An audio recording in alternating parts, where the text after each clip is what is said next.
Guys, napagod ang inyong nanay sa kakalaba at nauuhaw.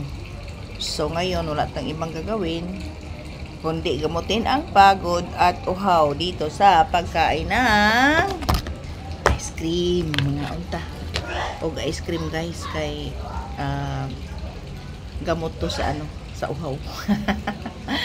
So mga unta guys, tag ice cream guys kay napagod ang inyong nanay at sabi ko nang kumain ng ice cream guys kasi lagi tayong nagpipigil sa ating sarili dahil mahaba nga ang ating asukal o diba mahaba ang ating sugar kaya nagpipigil tayo sa mga matatamis na pagkain.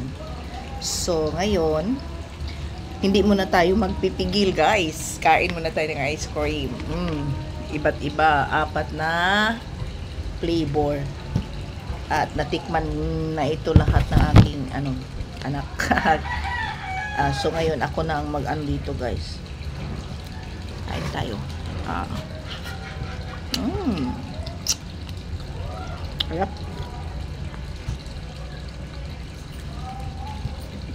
So kain guys.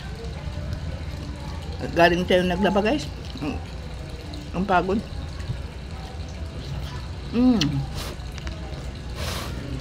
Tikman natin ang 4 na flavor ng ice cream ito. At mapakanta kayo. Ice cream, yummy. Ice cream, good.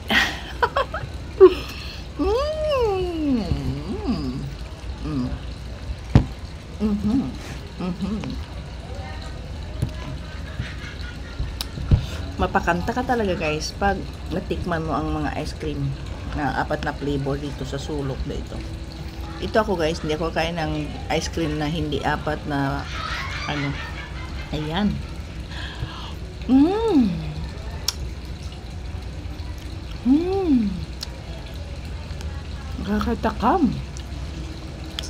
Nakakatakam talaga guys kumain ng ice cream. Minsan-minsan lang to guys sa mga manonood dyan.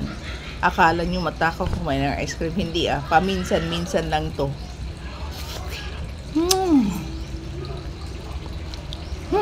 Ang sarap. Ayan, sadya sila guys ice cream yummy.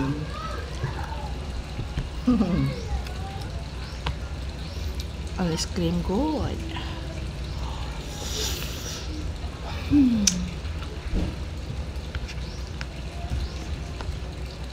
Ayan.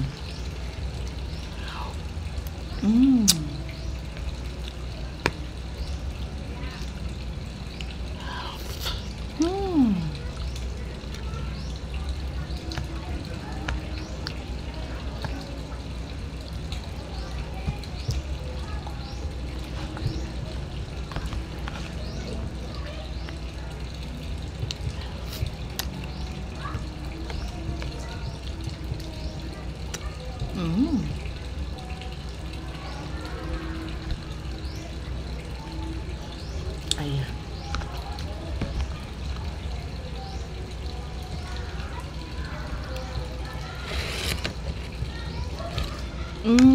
Taklo ba na?